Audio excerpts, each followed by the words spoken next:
There is a land called Crete in the midst of the wine dark sea, a fair land begirt with water, and therein are many men, past counting, and 90 cities.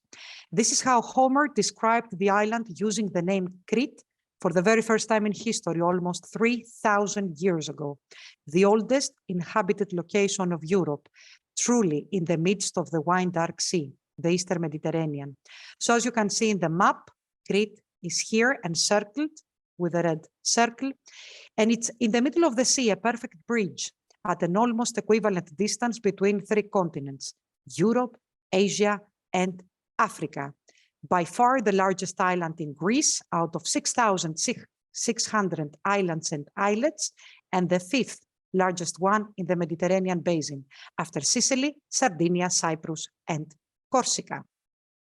So this is Crete, slightly smaller than the big island of Hawaii, still growing bigger by half an inch by every 1,000 years because of the Saharan dust coming in from Africa.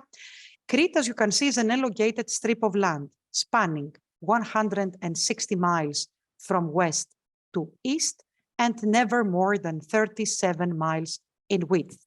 The total area of the island, 650 miles. All around Crete, we have 34 small islets that belong geographically to Crete, and none of them are inhabited except one. We have one exception.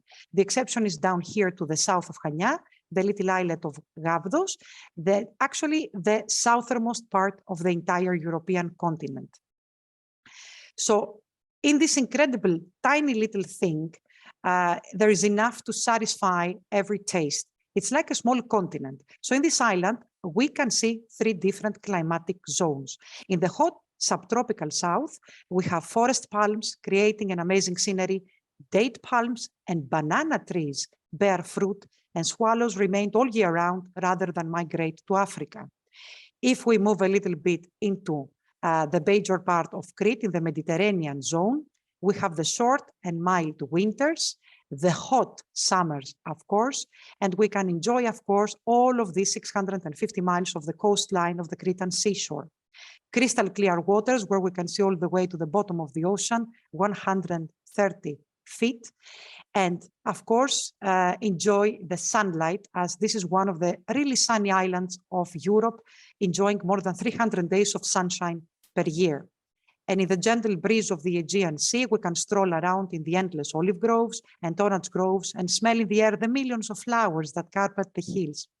Crete is one of Greece's leading regions for producing, of course, olives and olive oil, grapes, vegetables like tomatoes, potatoes, cucumbers, peppers, zucchinis, fruit, especially oranges, and carob beans.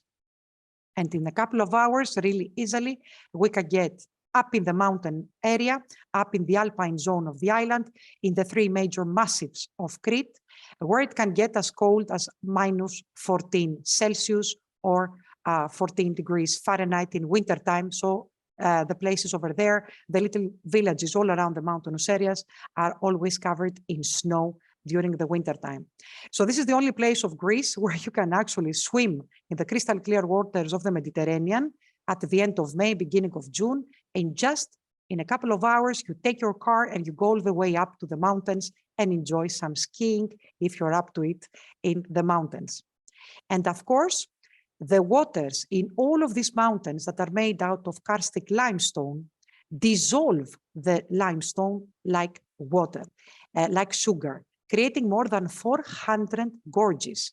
This is why today we call Crete the king of the gorges, the biggest number in Greece. Many of them are really easy to walk through, like the gorge of Imbros in Chania. Some of them a little bit more difficult, like the really famous Samaria Gorge that we can see on the right side, again in the region of Chania. But of course, some of them actually are among the hardest canyons and gorges of Europe. So here life has adapted and developed special features. Crete has about 1,800 species of plants and flowers. The whole of Britain, which is actually 35 times bigger than Crete, has 400 less plants than Crete, and 1/10 of these plants, about 180 of them, are actually endemic, which means that they can grow only in the microclimate of specific regions of Crete. And these in the photo are actually the most famous of all. I'm talking about the little bush called Cretan zelkova, a very hard type of wood. This is what the shepherds of Crete used throughout millennia to make their walking sticks. It's very characteristic when you come here. The beautiful Cretan ebony, one of the 10 types of different crocus. This is the Crocus oreocreticus. The beautiful little lilac Campanula cretica, campana in Greek is the bell. And this is, as you can see, bell-shaped, the little bell. And of course, the king of all the herbs of Crete, the famous Cretan dittany, already mentioned by Hippocrates and Aristotle in antiquity. It's a medicinal mountain tea, actually, that you can use for many different things, mainly for menstrual cramps and for digestive disorders, also known as the Viagra of Greek antiquity, traditionally given to the newlyweds of Crete to ignite passion on their wedding night. And even more impressive is the number of caves. More than 5,000 caves and caverns have been actually recorded to Crete, each and every one of them impressive and unique in terms of beauty, like this cave, the Cave of the Elephants in the region of Chania. It's not open to the public yet. It's called the Cave of the Elephants because bones of unknown elephant species were actually discovered recently in the bottom of the cave. Some of them very beautiful and very important in terms of history, like this cave, the cave of Melidoni in the region of Rethymno, where 200 years ago in 1823, 400 Cretans were actually killed by the Ottomans inside the cave. That's why you see the little monument with a cross here at the entrance of the cave.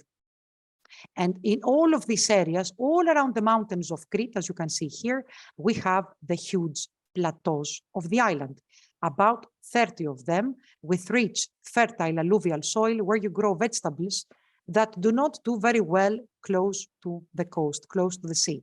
I'm talking about things like apples and potatoes that need a little bit more cold, and this is where the Cretans grow them. And of course, the plateaus high up in the mountains are very important as halfway stations for moving sheep around from the low and winter pastures to the higher parts of the mountain massifs. Let's not forget that Crete is actually the kingdom of goats and sheep, as 1.5 million of them roam freely on the island, eating, grazing on thyme, sage, wild oregano, marjoram, seasoning themselves at the same time.